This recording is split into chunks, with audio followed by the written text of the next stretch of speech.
Yan, hello guys. So, ang review natin ngayon is itong Nove na mini rice cooker. So, yung capacity nito is 1.2 liters. So, sakto, medyo hindi maganda talaga yung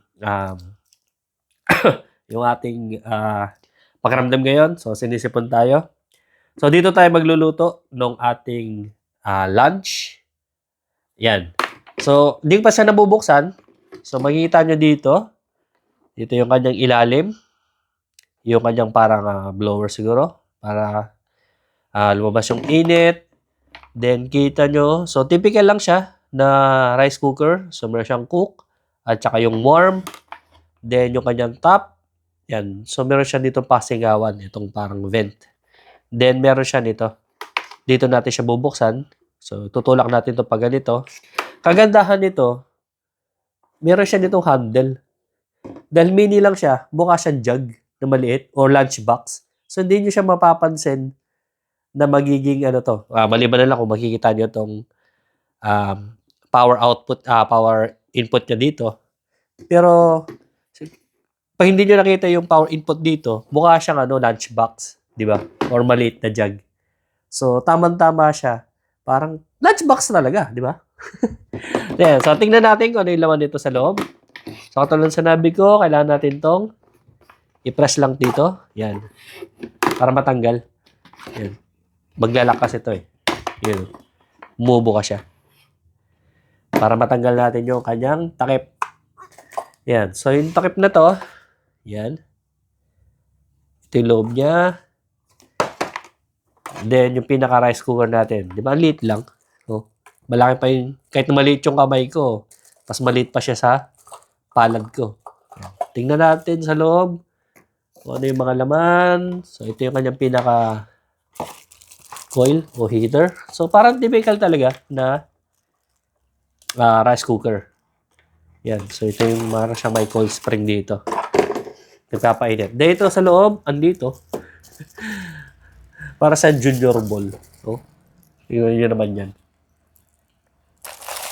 So, dito sa loob, yan. Ito yung kanyang cup. Ang cute, di ba? Ang liit. Ano lang to? Ano ba nakalagay dito? 2/3, bali 60 ml. Or 2/3 cup. Yung maximum nito. Laman nito. 2/3 cups. Ayun, may nakasulat dito. 2/3 cup. Or 0.8 ml. Yun. Then, yung kanyang, syempre, yung kanyang cable. Para may saksak natin. Yung kanyang, yan, meron siya manual. Ito, medyo nakalupi-lupi lang. Pero meron siya. Then, yung kanyang mismong, yung ating lutuan mismo. So, plastic na lang to. Yan. So, kulay black siya dito. Para siyang non-stick, meron siya non-stick coating. Hindi siya yung aluminum. So, naka-non-stick coating siya. Oo nga, naka-non-stick coating yung ating Nove. Then, medyo bronze dito sa labas. So, yan, dito, makikita nyo yung 800 ml cup. So, hindi siya 1.2 liters. Ano siya, hanggang maximum of 4 cups lang dito. Bali, 800 ml lang nga siya. Kasi 2, 4, 6, 8. So, 800 ml lang pala. Yun naman, maximum nitong ating Nove mini rice cooker. So, hanggang 4 lang na ganito. Maximum niya. Yan. So, yun lang guys, para dito sa ating, natin, pag-check natin yung laman. So, subukan naman natin siya. Magluto tayo dito ng ating dinner. Hindi, lunch pala, lunch. Magluluto na tayo dito sa ating Nove mini rice cooker. Yan. So, dito naglagay lang ako ng mga 3 cups. O, hindi naman siya 3 cups. Kundi, 3 nito. Kasi pala, hindi pala 1 cup yung isa nito. Kasi nakalagay dito is 2/3 to. 2/3 cups. Basta 3 ganito, yung inilagay kong kanin. Yan. So, yung kanin ko dito, guys, o yung bigas pala, is sampaguita. Si Jasmine. Yan. Jasmine rice. Then yung tubig is itong tatlong salop nito ng bigas. Ang ginawa ko dito, 3.5 para gusto kasi medyo basa yung ating kanin. Yan. So, ilalagay na natin dito. Yan, nakasaksak na yung ating nobe. Then, i-cook na natin siya. So, dito, sasabay ko na yung mga para din ako mag-isa. So, lahat dito, ilalagay na natin lahat ng pagkain. Lahat pala ng ating sahog. So, maglalagay ako dito ng bawang. Ito yung ginger, luya. Ito yung daon ng sibuyas, kamatis, at yung ham. So, sabay-sabay na natin siyang lulutuin. Yan. So, lagay natin. Babudbud ko na dito yung bawang. Kasi nga, meron tayong sipon. Kailangan yan. Then, luya. Mas kailangan yan. Kapatanggal yung ating dahon ng sibuyas. Then, yung ating kamatis. Sabay-sabay na lahat to. Sabay-sabay na. Das, yung pinakahuli yung ating ham.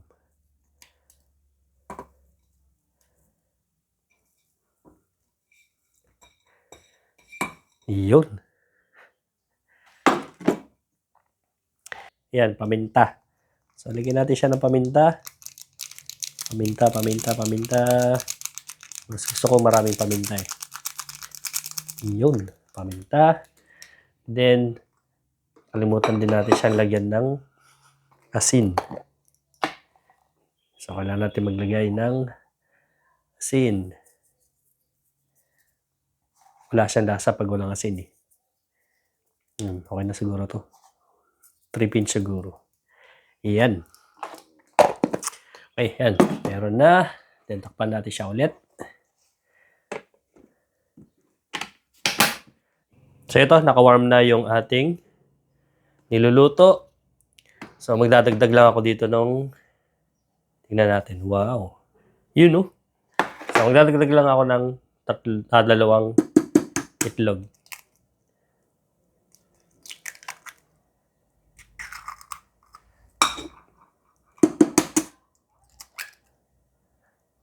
Ayan. So, naka-warm na dito. Luto na. Halos luto na to. Kaya nagdagdag lang tayo ng 2 itlog. Then, hintay lang tayo ng ilang minuto. Then, kakain na tayo. Tingin ko, luto na to. Check na natin. Wala! So, medyo hilaw-hilaw pa yung ating itlog. Pero, saktong-sakto yan. Pag hinalo natin to. Dahil may luya, amoy siya ng para siyang arroz caldo. Arroz caldo na tinola.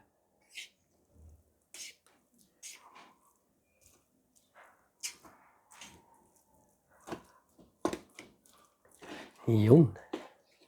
So, ito na guys, luto na yung ating lunch, dinner pala, lunch. Yan. Mainit. Yan. So, ito yung ating lunch. So, di tayo masyadong marunong gumamit ng chopstick, kaya di tayo gagamit ng chopstick. Ginamit ko lang yun kasi ayaw natin masugat yung kanyang non-stick coating. So, tingnan natin yung ating linuto. Minit-init pa. Musok pa.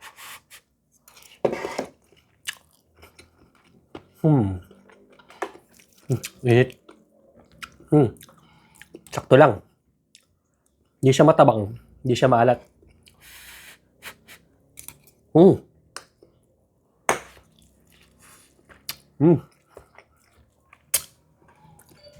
Kaya ko dapat nilagyan ko ito ng toyo. O soy sauce. Hindi naman, no? Pagbaon na, sakto nga ito, no? Marami na, oh.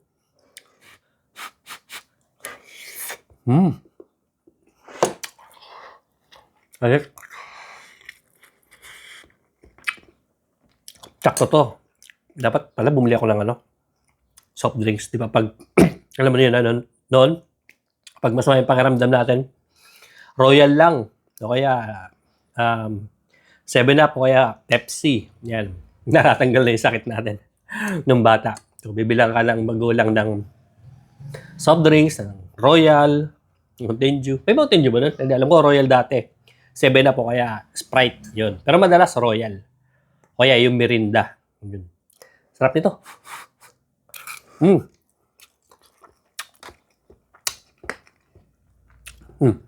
Ayun. Nag-lunch tayo, guys. So, hanggang dito na lang, guys, yung video na to. Kung nagustuhan niyo yung video to, please like and subscribe to our channel. So, thank you guys for watching. Until the next video. Kain muna tayo. Sarap.